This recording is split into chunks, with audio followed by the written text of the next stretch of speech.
There are only seats for 8 at a fancy restaurant with 9 mom friends. She treated me like an outsider as if it were the most natural thing. Surrounded by concerning glances, I reached my limit and decided to leave with a smile. I guess I'm not really one of the mom friends, so I'll be heading home.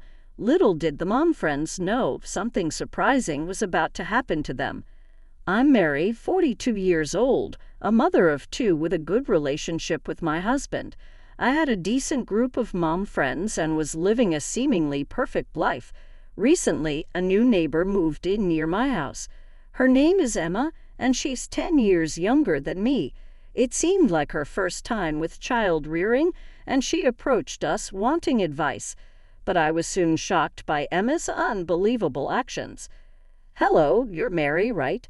The first time we met, Emma approached me with an inquiring look. My mom friends and I stopped our conversation to look at her. The day was an open house for our kids, and there were people we don't usually see. Thinking Emma was one of them, I was surprised to learn she was actually a new neighbor who just moved in and lived near me. That big house. I had no idea. "Sorry when I said that," she beamed and replied cheerily. I was surprised where her house was built. It wasn't a luxury neighborhood, but it was in an area with reasonably large plots of land, and her house stood out as being particularly large. We all wondered who could be living in such a house. To think it was such a young woman was a surprise. My husband is a bank executive.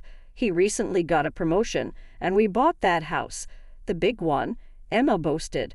As I humored her happy tale, it started to feel suspicious. "We have other properties, too, like a vacation home in Aspen. It's such a nice place with great views and a comfortable environment. We always go there during long vacations." "Oh, are you interested in traveling abroad?" "We travel a lot. Just recently, we splurged and went to Europe," she added. Emma's stories went on and on. We felt an unpleasant premonition as we continued to respond to her with forced smiles. Emma's attitude became increasingly blatant. "You know, the people around here, well, they don't seem to be very wealthy. I was worried I might not find anyone I could get along with. But then I saw Mary's house. It's the biggest in the area, right? I thought we might become friends," Emma said, smiling at me. Did she notice the sour expressions of the other mom friends? Faced with her intense personality, I found myself blurting out, is that really an appropriate thing to say?" "What do you mean? I'm just telling the truth," she retorted. Since that incident, she became somewhat ostracized by the group. I intended to keep my distance too, but for some reason, Emma started to resent me. "Oh, are all of you mom friends out for lunch?" I next met Emma while I was having lunch with my mom friends. At that time, I had no idea she held a grudge against me, so I invited her to join us. But Emma made a face of clear distaste. "A lunch with mom friends? That means gossip and bad-mouthing, right? You're probably talking about me, so I'll pass," she said. Her cold words took me by surprise, but the other mom friends seemed to know something. Emma left our home that day, and I decided to ask around. Then I heard that Emma was holding a grudge against me. Why did I do something? I wondered. Well, remember the open house day? Since then, Emma has been telling people that Mary has been bad-mouthing her, something about Mary being cold to her back then. But I wasn't cold to her, was I? I became increasingly confused and troubled. Then another mom friend said, "Didn't she get upset when you said something about being friends? Don't you remember?" I tried hard to recall, then suddenly exclaimed. All eyes turned towards my voice, and I felt uneasy under their gaze. Around the neighborhood, Emma was boasting so much that I had to express my concern. I said the words I chose. Was that really the way to say it? Maybe that offended her. Hearing this, the other moms began to say, "Emma's got high pride, you know." I was worried about having unintentionally injured her and wondered what to do as a neighbor. I wanted to maintain a smooth relationship, but if she's holding a grudge, that might not be possible. Other mom friends said that Emma has high pride and often boasts about being wealthy. Her husband works at a bank and has a good salary, which is one of her favorite things to brag about. She always carries high-end brand items and only eats at upscale restaurants, using luxury ingredients. With such a stereotypical personality, one might think she would be easy to handle. But being resented by someone like Emma seemed like it was going to become a complicated issue. My apprehension was confirmed a few days later when I was meeting with the mom friends again at our usual cafe. That's when Emma appeared with a malicious grin and a noticeably different demeanor than before. "Looks like you're all gathered here again. I happen to have some time today, so I thought I'd join you," she said, looking around at us with a smile. We were speechless, exchanging glances. Then Emma proposed something unexpected. "Why not leave this place and go somewhere with better food?" It turned out Emma was inviting us to her favorite upscale restaurant. We said we couldn't afford it, but Emma insisted she would cover everything. Reluctantly, we followed her to the new location. It was an historic restaurant in the area, one we rarely get to visit. One of the mom friends remarked, "We rarely get to come to places like this." Emma nodded with a broad smile. "Of course, with me you can dine in places like this. I have VIP entry to all the fancy restaurants around," Emma boasted proudly. I realized her true motive in that moment. She must be trying to win over the other mom friends. The way she provocatively looked at me made it clear I wasn't going to be included in her group. Her targeting my friends indicated the grudge she held against me was real. We entered the restaurant at Emma's urging. A waiter came over to greet us. "Thank you for always coming," he said. Hearing this, the mom friends started to buzz. "She really does have VIP entry," they said.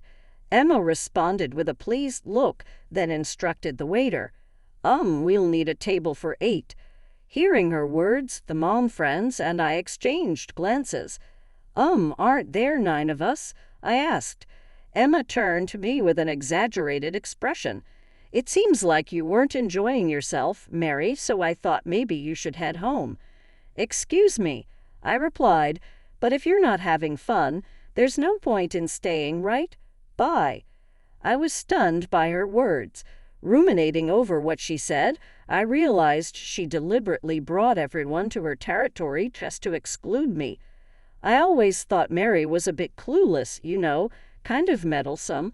Like that time she commented on what I was saying as if it was any of her business, Emma said with a mocking laugh. Clearly, she resented me for calling her out. I was surprised she would go to such lengths, but there was no way I could consider being friends with her after this. As I stood there in disbelief, Emma grew even more audacious. "I might let you join us again if you promise never to be impertinent," she said. I declined her offer with a wry smile. I explained that I only spoke up because that's what I felt at the time, but Emma glared at me displeased. "How cheeky. I'm giving you a chance and you're still so annoying," Emma said, gesturing dismissively with her hand as if to shoo me away. The other mom friends, sensing the awkward atmosphere, started to leave, but Emma wouldn't allow it. She pushed them into the restaurant with strong words. "Looks like you'll be alone from tomorrow, Mary. Well, this place isn't really for you anyway. It's a top-tier restaurant, after all, unlike pretenders. Only wealthy people dine here," Emma said with a malicious smile. Hearing this, my irritation reached its limit. It seems I'm not considered one of the mom friends, so I'll be going home. Feeling the gaze of the mom friends, I declared this with a smile. Emma looked triumphant. After giving Emma a brief glance, I continued, "But first, let me say goodbye properly." As I said this, Emma looked at me quizzically.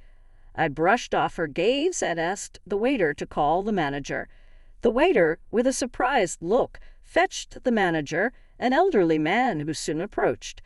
I greeted him as usual. "Hello, thank you for always being so accommodating."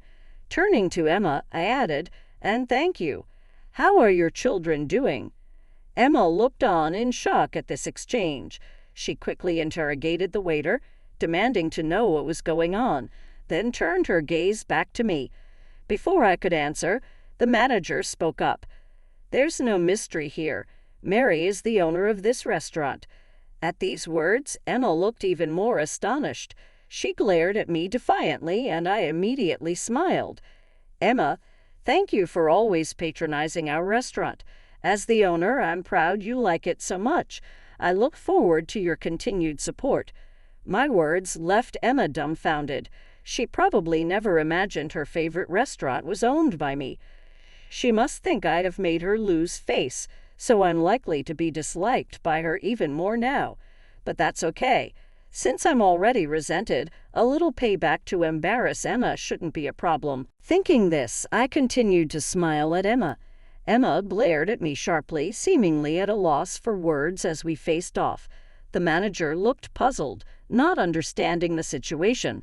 Then he seemed to catch on and backed me up. "Mary has been a great help to many restaurants, including this one.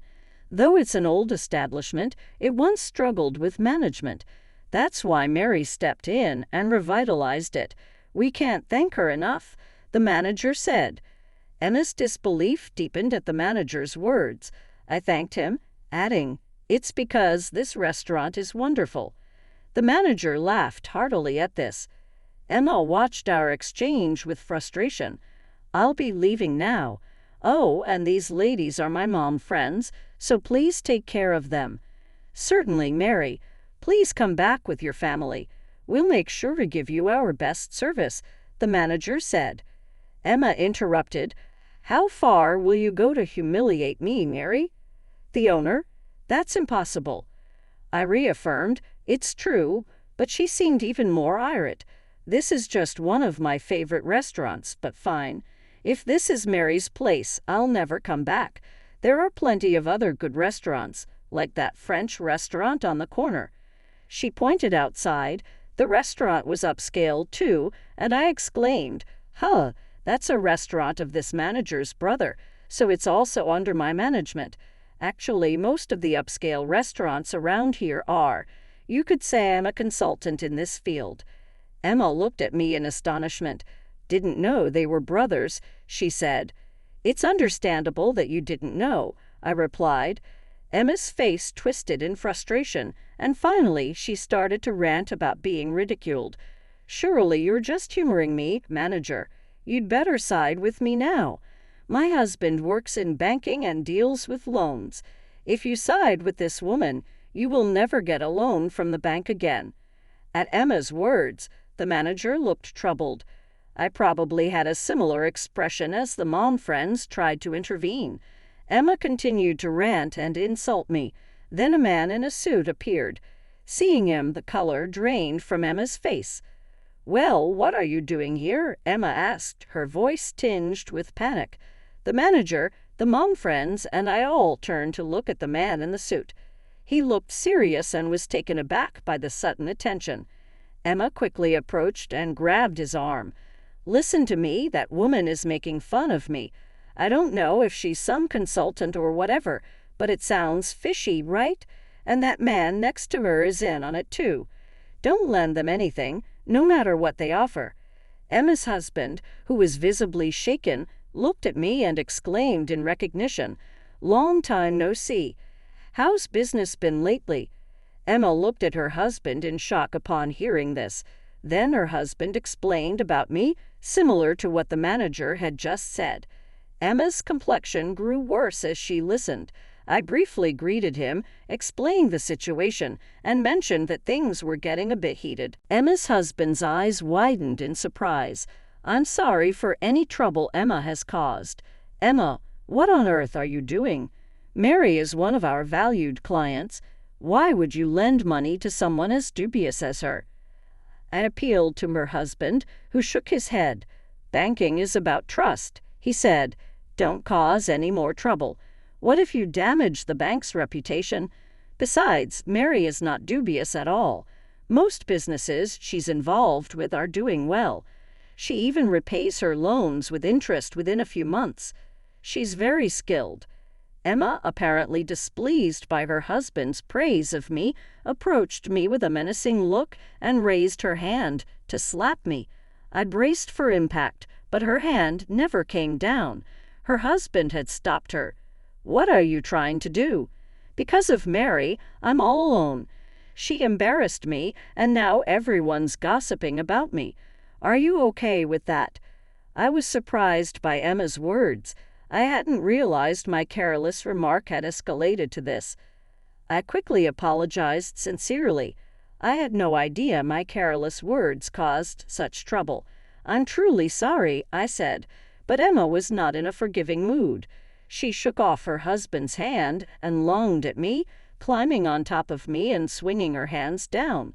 All I could do was protect myself, but the mom friends intervened, thankfully diffusing the situation. "I didn't mean any harm. I only spoke up because you were calling people poor," I said. At my words, Emma's husband reacted strongly. "What do you mean by that?" He confronted Emma, bringing up a similar past incident that had made her uncomfortable. Apparently, Emma had moved to our area due to troubles with her previous mom friends. It seems her personality led to her isolation. After being told to go home and have a serious talk, Emma left with a bitter face. The remaining mom friends and I disbanded for the day. Since then, Emma has become much quieter. It appears she received quite a lecture after returning home. Her habit of boasting and spending a significant amount of money on herself was notable. Her husband admonished her, saying, "You have children. It's time to grow up." Reflecting on this, Emma has since been working at a local supermarket, seemingly as a form of social learning. I occasionally visit the supermarket and have seen Emma working there from a distance. There seem to be some customer issues, but she's handling her job well. As for me, I was concerned about how our neighborhood relations would turn out, but everyone has been treating me as usual. When I go out, like for garbage disposal, I greet Emma, but she quickly returns home without engaging in much conversation. However, I've heard that Emma has recently made some new mom friends. She's no longer isolated, which must be settling for her. I'm maintaining my own way of handling things while focusing on raising my kids.